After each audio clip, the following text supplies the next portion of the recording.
les points sur les i. Olivier Delamarche vient de nous rejoindre. Bonjour Olivier. Bonjour. Associé, gérant chez Platinum Gestion. Le marché, l'ambiance est un peu morose. Alors j'ai fouillé l'actualité pour essayer de vous trouver une bonne nouvelle à commenter.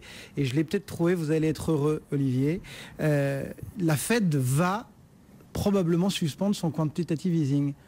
Chouette alors. En tout cas, si on en croit le patron de la Fed de Saint-Louis, car tout va bien aux États-Unis, nous dit-il, James Bullard, c'est son nom, a estimé que l'économie américaine pourrait enregistrer une croissance de l'ordre de 3,5 et ramener le taux de chômage à 7% pour 2013. C'est pas si loin, 2013.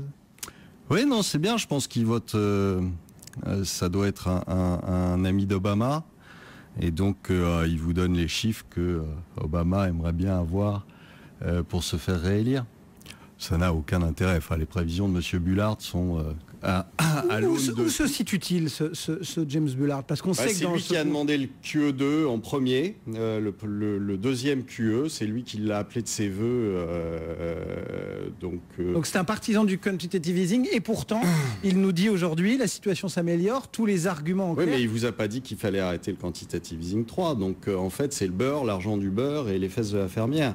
Ouais. C'est-à-dire que aujourd'hui, c'est d'ailleurs pour ça que les marchés ne bougent pas et tiennent sur de hauts niveaux, c'est que les marchés, on leur fournit des chiffres qui sont ou des prévisions qui sont largement au-dessus de ce qui sera réalisé et en plus on leur dit mais ne vous inquiétez pas, on va continuer à vous donner du fuel. Donc que demander de plus? C'est-à-dire que si on va au bout du raisonnement de James Bullard, faut arrêter le quantitative easing. Je vois pas s'il n'y a plus de chômage, si vous avez une reprise de la consommation, si vous avez une reprise de l'immobilier, comme certains le pensent aux États-Unis, je vois pas très bien quel est l'intérêt de continuer à faire un quantitative easing.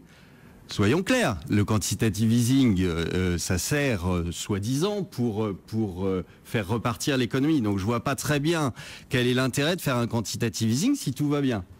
Donc il faut choisir. Pour amplifier le mouvement. Soit tout va bien et à ce moment-là, non, on sait très bien que ça l'amplifie pas. Donc soit à ce moment-là, les choses sont reparties d'elles-mêmes et il n'y a aucune raison de créer plus de monnaie.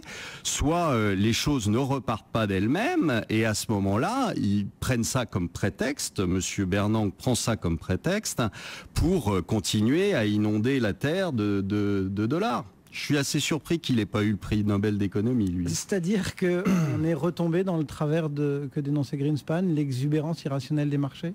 Ça, complètement. Enfin, je veux dire, on a aujourd'hui des marchés qui ne tiennent que comme ça. Ce marché est complètement drogué par les liquidités. C'est de la drogue. Alors, vous avez le choix. Soit vous continuez à lui donner des doses de plus en plus fortes, mais vous savez que ça se terminera assez mal parce qu'il y a un moment où la descente va être difficile. Soit vous lui donnez aussi des doses de plus en plus fortes et à un moment il fera une overdose. Donc c'est de la drogue ou c'est de l'antidépresseur? Non, c'est de la drogue pure et dure parce que vous avez aujourd'hui. Regardez comment ça fonctionne. Il y a 8 jours, on dégrade l'Espagne. Standard & Poor's dégrade l'Espagne. Qu'est-ce qui se passe? Les marchés montent. Pourquoi? Ils montent pas parce que c'est une bonne chose d'avoir dégradé l'Espagne. Ils montent tout simplement parce qu'ils se disent vu que ça va très très mal, Rajoy va être obligé de demander l'aide de l'Europe et à ce moment-là, on aura des sous pour continuer à faire mieux. Là, même combat avec les banques. Ouais.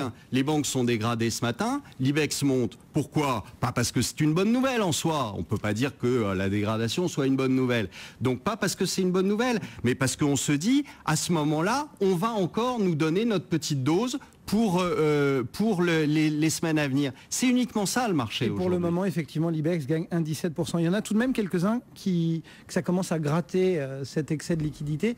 Ce sont certains émergents. On a vu notamment les Brésiliens monter au créneau et dire aux États-Unis attention parce que le contre-coup pour nous, il commence à devenir insupportable. C'est hausse des matières premières, c'est hausse des monnaies de ces pays-là, c'est hausse de l'inflation dans ces pays-là, évidemment. Donc de toute façon, c'est incontournable. Il y a un truc qui me gêne dans ce système-là, c'est que on voit très bien que les Américains ne peuvent pas se désendetter, que les Européens ne peuvent pas se désendetter. Pourquoi? Leurs revenus n'augmentent pas. D'accord, puisqu'il y a toujours autant de chômage, puisqu'il y a toujours aussi peu d'activité, donc leurs revenus n'augmentent pas. On le voit, ça c'est des chiffres, c'est pas très compliqué à voir.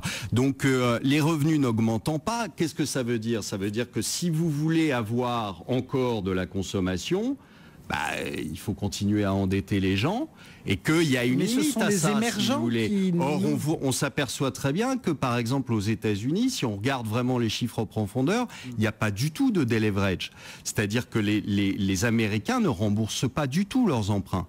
Donc, contrairement au chiffre qui est apparent, il y a un chiffre de 1000 milliards qui traîne sur le marché, qui est apparent simplement. Tout simplement parce qu'ils arrêtent de rembourser leur maison, c'est tout. Donc, c'est le banquier qui prend le risque à ce moment-là. Mais vous avez une surabondance des prêts étudiants, on sait que ça va péter, on sait que ça va faire mal, on sait la même chose sur l'immobilier commercial, on sait la même chose sur les ventes de voitures aux États-Unis où on a fait des crédits, on a recommencé à faire des crédits subprime sur les voitures pour que GM puisse juste maintenir le nez hors de l'eau. Enfin, je veux dire, on est toujours dans cette fuite en avant. On a compris, Olivier, toujours est-il que les consommateurs américains consomment de plus en plus, les ventes au détail qui s'améliorent, leur morale est à un plus haut de plusieurs années. Alors je vais vous dire, le moral, ça fait partie de la poursuite du traficotage des chiffres d'avant-élection. Mais je vais vous dire un truc, amusez-vous à regarder quelque chose, c'est les ventes au détail non ajustées.